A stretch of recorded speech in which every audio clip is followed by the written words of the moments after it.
와그로로 왜 뻣뻣하게 세운 ton가쁜 손에 셔그를 위삭을 높이지 Like a legend in the sky. Perkenalkan, kami dari kelas 72, kelompok 3 dan kelompok 4 akan mempresentasikan struktur jaringan hewan dan jaringan tumbuhan. Sebelumnya, perkenalkan saya Tiara Putri Asli dari kelompok 3. Saya Aicha Yuliana dari kelompok 3. Saya Anam Fitriawan dari kelompok 4. Saya Muhammad Zaki Salman dari kelompok 4. Saya Syifa Umayyah Putri dari kelompok 4. Perkenalkan, nama saya Aicha Yuliana dari kelompok 3. Perkenalkan, nama saya Tiara Putri Asli dari kelompok 3. Kami akan mempresentasikan tentang struktur jaringan hewan.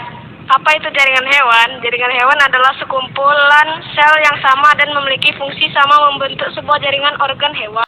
Jaringan hewan terbagi menjadi 4, yaitu jaringan epitel. Jaringan epitel adalah jaringan yang menutupi dan membatasi permukaan batang tubuh serupa organ, rongga, dan saluran terletak di dalam tubuh. Fungsi jaringan epitel adalah menerima rangsangan pada indera hewan. Yang kedua ada jaringan ikat. Jaringan ikat adalah jaringan berdasarkan bentuk, letak, dan strukturnya.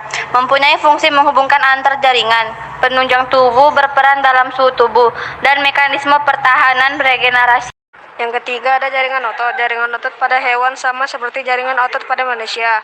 Jaringan otot berupa sel dan serat yang tersusun bertugas menggerakkan anggota tubuh. Jaringan otot terbagi menjadi 3, yaitu jaringan otot lurik, otot polos, dan otot jantung. Otot lurik atau otot rangka adalah otot yang membentuk daging pada tubuh hewan. Yang kedua ada jaringan otot polos. Adalah otot yang bekerja secara tidak sadar dan berada di hampir seluruh bagian tubuh. Yang ketiga ada otot jantung, merupakan gabungan dari otot lurik dan otot polos. Otot jantung keadaan susunannya memperlihatkan susunan otot lurik, tetapi cara kerjanya seperti otot polos, yaitu berkontraksi secara ritmis dan otomatis. Kemudian ada jaringan saraf. Jaringan saraf adalah jaringan yang membentuk sistem saraf. Fungsi jaringan saraf adalah untuk mengantarkan rangsangan atau impuls dari penerima atau reseptor ke efektor. Perkenalkan, nama saya Anam Fitriawan dari kelompok 4.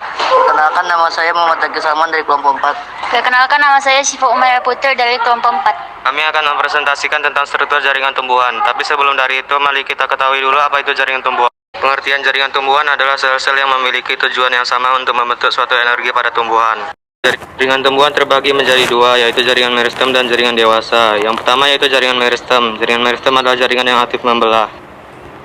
Jaringan meristem terbagi menjadi 3, yaitu Yang pertama adalah jaringan meristem apikal. Jaringan meristem apikal adalah jaringan meristem yang terletak di ujung-ujung tanaman seperti pucuk atau pokok, batang, dan cabang maupun ujung-ujung akar. Yang kedua ada jaringan meristem interkalar. Jaringan meristem interkalar adalah jaringan meristem yang terletak di antara jaringan-jaringan dewasa. Misalnya seperti jaringan pada pangkal ruas batang atau pangkal tangkai ranting. Fungsinya adalah sebagai jaringan yang menopang pertumbuhan tinggi tanaman. Yang terakhir ada jaringan meristem lateral. Jaringan meristem lateral adalah jaringan meristem yang terletak sejajar dengan permukaan organ. Contohnya cambius dan cambius gabus. Fungsinya yaitu sebagai jaringan yang membelah atau memperbesar diameter batang atau akar pada tanaman. Yang kedua ada jaringan dewasa. Jaringan dewasa adalah jaringan yang tidak lagi aktif. Jaringan dewasa terdiri dari beberapa bagian, yaitu Yang pertama ada jaringan epidermis. Jaringan epidermis adalah jaringan yang tersusun dari lapisan sel-sel yang menutupi permukaan organ tumbuhan seperti akar, batang, daun, bunga, buah, dan biji.